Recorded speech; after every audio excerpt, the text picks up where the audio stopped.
One to one ஆன்மீக நேயர்களுக்கு அன்பு வணக்கம். நம்ம சேனலில் தொடர்ந்து ஜோதிட விழிப்புணர்வு நிகழ்ச்சிகளை பார்த்துட்டு வரோம். அந்த வகையில் இன்றைக்கி நாம் பார்க்க போகிறது, அடுத்தவங்க தயவால் முன்னுக்கு வருபவர்கள், அடுத்தது பார்த்திங்கன்னா அடுத்தவங்களோட உதவி செய்வதனால முன்னுக்கு வருபவர்கள்.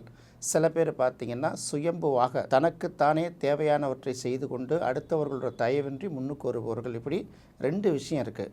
இதில் நம்ம பார்க்க வேண்டியது, யார் யாருக்கெல்லாம் மற்றவர்கள் உதவி செய்வார்கள், அப்படி உதவி செய்கிறவங்களை எப்படி கண்டுபிடிக்கிறது, இதுதான் முக்கியமான பாயிண்ட்டு. நமக்கு உதவி செய்வதுக்குன்னு யாரோ ஒருத்தங்க இருக்க தான் செய்வாங்க. அவங்க செய்கிற உதவி முழுமையாக இருக்கா, இல்லை ஏதோ ஒன்று நம்ம கீழே விழுந்துடாமல் லேசாக தாங்கி பிடிக்கிற அளவுக்கு இருக்கா, இப்படி தான் நம்ம முதல்ல பார்க்கணும். இதுக்கும் பார்த்திங்கன்னா ஜாதக ரீதியாக சில காரணங்கள்லாம் நிறைய இருக்குது. ஜாதகத்தில் பார்க்கும்போது பார்த்திங்கன்னா நம்ம சாதாரணமாகவே தமிழ் படிக்கும்போது அன்னையும் பிதாவும் முன்னறி தெய்வம் அப்படின்னு பார்த்துருக்கோம்.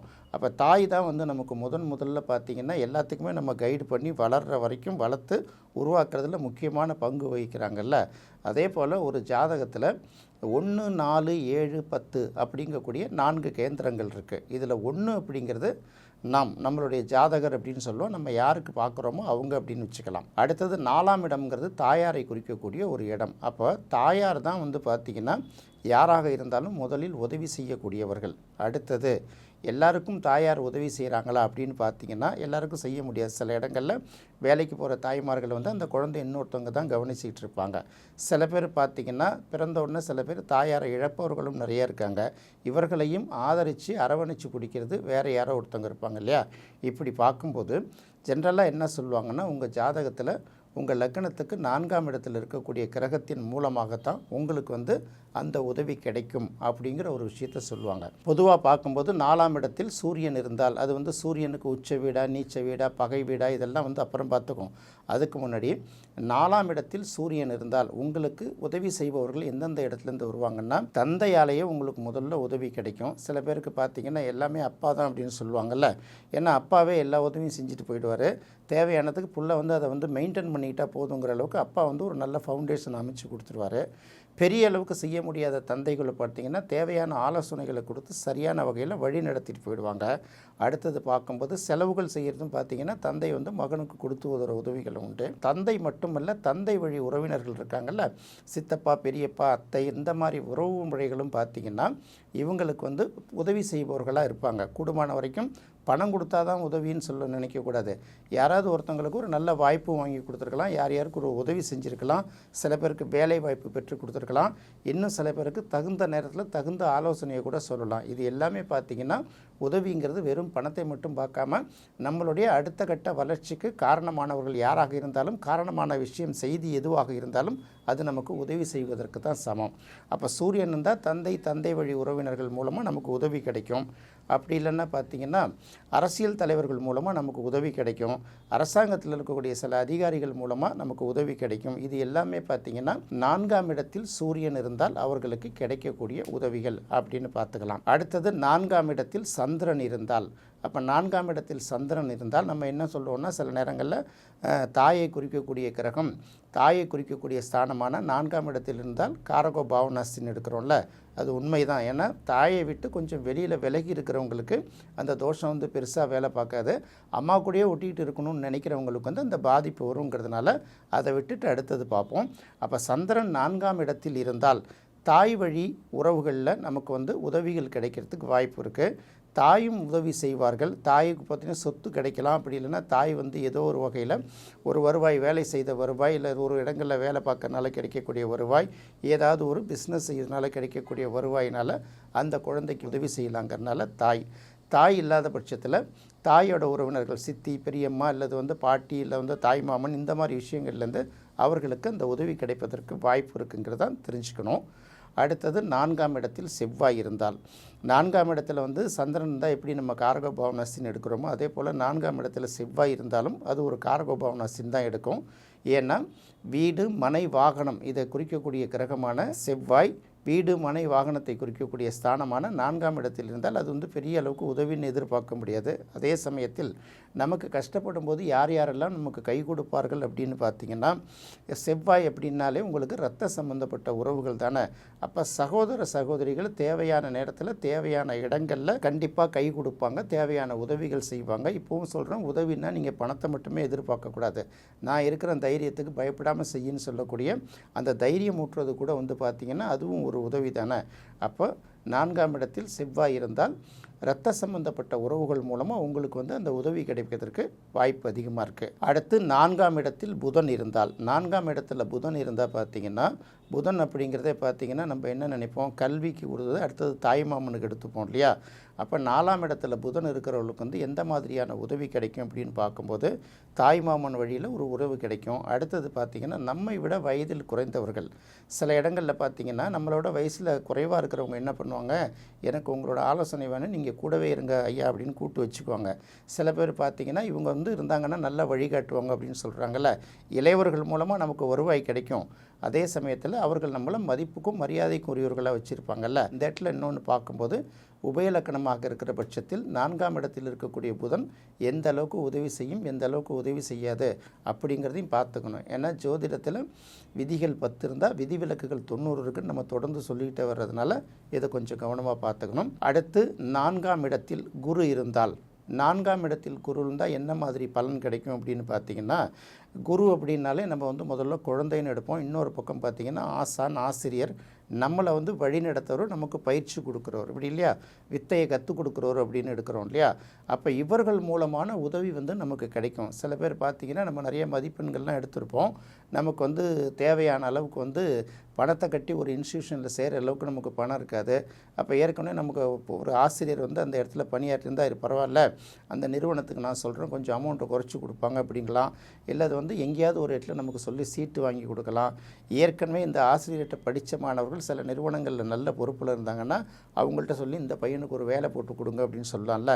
இப்படி பார்க்கும்போது குரு 4ஆம் இடத்துல இருந்தால் கண்டிப்பாக ஆசான் வழி, ஆசிரியர் வழி, இந்த மாதிரி விஷயங்கள் மூலமாக நமக்கு உதவி கண்டிப்பாக கிடைக்கும். அதே சமயம் இப்போ வயசான பிறகும் பார்த்திங்கன்னா குழந்தைகள் வழியிலையும் நமக்கு உதவி கிடைக்கும். சில பிள்ளைங்க வந்து பெற்றோர்களை கைவிடாமல் பார்த்துக்கும் அப்படிங்கிறதையும் இந்த இடத்துல பார்க்க வேண்டியதாக இருக்குது. அதே சமயம் உபயலக்கணமாக இருக்கிற பட்சத்தில் 4ஆம் இடத்தில் இருக்க குருவை வந்து கொஞ்சம் யோசித்து தான் முடிவு பண்ணி பார்க்கணும். ஏன்னா அந்த அளவுக்கு பெரிய அளவுக்கு பலனை கொடுக்குமா அப்படிங்கிறது கொஞ்சம் யோசிக்க வேண்டியதாக இருக்கும். அடுத்து 4ஆம் இடத்தில் சுக்கிரன் இருந்தால், 4ஆம் இடத்துல வந்து சுக்கிரன் இருந்ததுன்னா கண்டிப்பாக மனைவி மூலமாக ஏதாவது ஒரு சப்போர்ட் கிடைக்கும். பண உதவி தான் கிடைக்குமா அப்படின்னு அர்த்தம் இல்லை. ஒரு வியாபார நிறுவனம் ஒரு சாதாரண கடை வச்சுருந்தா கூட நீங்கள் போய் சாப்பிட்டு வாங்க, நீங்கள் போகிற நான் இருக்கிற வரைக்கும் நான் கடையை பார்த்துக்கிறேன்னு சில பேர் கூட பார்த்துக்குவாங்க. அதே போல் கணவரோட பிஸ்னஸுக்கு வந்து அசிஸ்டன்ட் பண்ணிப்பாங்க. சில பேர் பார்த்திங்கன்னா நான் வேலைக்கு போகிறேன், நீங்கள் ஓனாக பிஸ்னஸ் பண்ணுங்கள் அப்படின்னு சொல்லுவாங்க. இன்னும் சில பேர் பார்த்திங்கன்னா தனக்குரிய அந்த நகை அந்த மாதிரி சில விஷயங்களை கொடுத்து கூட பிஸ்னஸுக்கு ஹெல்ப் பண்ணுவாங்க இல்லையா. இது எல்லாமே பார்த்திங்கன்னா மனைவி வழி உறவு, அல்லது மனைவியின் மூலமான நேரடி உதவு, அல்லது மனைவியின் உறவினர்கள் மூலமாக மைத்துனர் கூட பணம் கொடுக்கலாம், மாமனார் மாமியார் வழியில் பணம் கிடைக்கும் இல்லையா. எப்படி பார்த்தா கூட இந்த சுக்கிரன் 4ஆம் இடத்துல இருந்து வழிகாட்டும் போது அவர்களுக்கு இந்த பெண் சம்பந்தப்பட்ட உறவு, மனைவி வழியில் உறவு, மனைவியோட சகோதரிகள் மூலமான அந்த ஒரு உதவி, இதெல்லாம் ஓரளவு கிடைக்கும் அப்படிங்கிறத எதிர்பார்க்கலாம். அடுத்து 4ஆம் இடத்தில் சனி இருந்தால், சனினால எல்லாரும் பயந்துட்டுருக்கிற பெருசாக நினைக்கிறோம்ல, அப்படின்னு நினைக்க வேணாம். இந்த இடத்துல 4ஆம் இடத்துல சனி இருந்ததுன்னா, சனிங்கிறத யார் யார் எடுப்போம், மூத்த குடிமக்களை சனின்னு எடுப்போம், உழைக்கிற மக்களை சனின்னு எடுப்போம், அது எம்ப்ளாயீஸை சனின்னு எடுத்துப்போம். அது என்ன எம்ப்ளாயியாக இருந்தாலும் சரி, ஒரு கம்பெனி எக்ஸிக்யூட்டிவ் இருந்தாலும் சரி, அவர் ஆஃபீஸ் பாயாக இருந்தாலும் சரி, எம்ப்ளாயீஸ்னு வரும்போது அது எல்லாமே சனி பகவானாக வந்துடுவாங்க. அப்போ பார்க்கும்போது 4ஆம் இடத்தில் சனி இருக்கும்போது பார்த்திங்கன்னா ஒர்க்கர்ஸ்னால நல்ல பெனிஃபிட் கிடைக்கும் உங்களுக்கு, ஒர்க்கர்ஸ் உதவுவாங்க. அதே போல் சீனியர் சிட்டிசன்ஸ் வந்து நல்லா கூட இருந்து ஆலோசனை செஞ்சு கொடுப்பாங்க. உழைக்கிற வர்க்கம் அப்படின்னு சொல்கிறோம்ல, எம்ப்ளாயீஸ் அவங்கள்ட்ட யார் இருக்காங்களோ, உழைக்கிற மக்களாக இருந்தாலும் சரி, மூளை உழைப்பை பயன்படுத்துகிறவங்களாக இருந்தாலும் சரி, உடல் உழைப்பை பயன்படுத்துகிறவங்களாக இருந்தாலும் சரி, அந்த எம்ப்ளாயீஸ்லாம் பார்த்திங்கன்னா இவங்களுக்கு பெரிய அளவுக்கு சப்போர்ட் பண்ணுறவங்களாக இருப்பாங்க. அதுதான் அந்த இடத்துல உதவி. அதை போய் நம்ம போய் பொருளாதார உதவியாக பார்க்கணுங்கிற அவசியம் கிடையாது. அடுத்தது 4ஆம் இடத்தில் ராகு இருந்தால், ராகு இருந்தால் என்ன நினைப்போம்னா, நம்ம தந்தை வழி பாட்டன் அப்படின்னு எடுக்கிறோம் இல்லையா, தந்தையே இல்லாதவர்கள் கூட தந்தை வழி உறவில் உள்ளவர்கள் மூலமாக ஏதாவது பலன் கிடைக்கும். ராகு அப்படின்னு பார்க்கும்போது பார்த்திங்கன்னா மாற்று மொழி, மாற்று இனம், நமக்கு முன்பின் அறிமுகம் இல்லாத அட்மாஸ்பியர், இந்த மாதிரி இடங்களில் இருக்கிறவர்களோட உதவி, யாருன்னே தெரியாது நமக்கு, கடவுள் மாதிரி வந்து அந்த நேரத்தில் எங்களுக்கு உதவி செஞ்சுட்டு போயிட்டார், இவங்கெல்லாம் யார் சாமின்லாம் சொல்லுவாங்கள்ல, அந்த மாதிரி சில பேரோட உதவிகள் கிடைக்கும். நமக்கு முன்பின் அறிமுகம் இல்லாதவர்கள் மூலமாக கூட நமக்கு சப்போர்ட் சில இடங்களில் கிடைக்குங்கிறத இது ராகு சொல்கிறது. அடுத்தது கேது அப்படின்னு வரும்போது பார்த்திங்கன்னா, இந்த கேது என்ன மாதிரியான பலன்களை கொடுக்கும் 4ஆம் இடத்துல இருக்கும்போது, இதுவும் கிட்டத்தட்ட மாற்று இனம் மாற்று மொழி இதெல்லாம் எடுத்தால் கூட இன்னொரு பக்கம் பார்த்திங்கன்னா, இந்த ஆன்மீகத்தில் சிறந்த ஆசான்கள் இருக்காங்கல்ல, அவர்களை வந்து ஏதாவது ஒரு வகையில் இவங்களுக்கு ஆசீர்வாதமோ போதனையோ பண்ணி அவர்கள் மூலமாக சில உதவிகள் இவர்களுக்கு கிடைக்குங்கிறதும் ரொம்ப முக்கியமாக பார்க்கணும். கல்வியில் சிறந்த வல்லுநர்கள் இருப்பாங்கள்ல, கல்வியில் சிறந்து ரொம்ப படிச்சிருப்பாங்க, ஆனால் பார்த்திங்கன்னா ஒரு எளிமையாக சன்னியாசிகள் மாதிரி வாழ்ந்துட்டுருப்பாங்கள்ல, அவர்களுடைய ஆசிகளும் அவர்களுடைய வழிகாட்டுதல்களும் இவர்களுக்கு கண்டிப்பாக கிடைக்கும். இதுதான் வந்து பார்த்திங்கன்னா இப்போ முதல் கேந்திரம் வந்து லக்னம், அடுத்த கேந்திரம் அப்படின்னு பார்க்கும்போது 4ஆம் இடம். 4ஆம் இடம் தான் நமக்கு யார் உதவி செய்கிறாங்க அப்படிங்கிறத குறிப்பிட வேண்டியதாக இருக்குது. சப்போஸ் இந்த 4ஆம் இடத்துல எந்த கிரகமே இல்லையே, நான் என்ன கணக்கில் எடுக்கிறது அப்படின்னு ஒரு கேள்வி வரும்ல. 4ஆம் இடத்துல எந்த கிரகமும் இல்லாட்டி கூட கவலைப்பட வேணாம். 4ஆம் அதிபதி எங்கே இருக்காருன்னு கவலைப்பட வேணாம். ஏன்னா 4ஆம் அதிபதி பார்த்திங்கன்னா 6, 8, 12 மறைஞ்சிருக்கலாம், எங்கே வேணாலும் போயிருக்கலாம். அதனால் அதை பற்றியும் கவலைப்பட வேணாம். இது எதுவுமே வந்து இல்லாதவர்கள் என்ன பண்ணலான்னா, 4ஆம் இடத்துல கோச்சார ரீதியாக என்ன கிரகங்கள் இருக்குது அப்படின்னு பார்த்துக்கோங்க. இன்றைக்கி குரு இருக்கலாம், சூரியன் இருக்கலாம், சந்திரன் இருக்கலாம், ராகு கேது எது வேணாலும் இருக்கலாம்.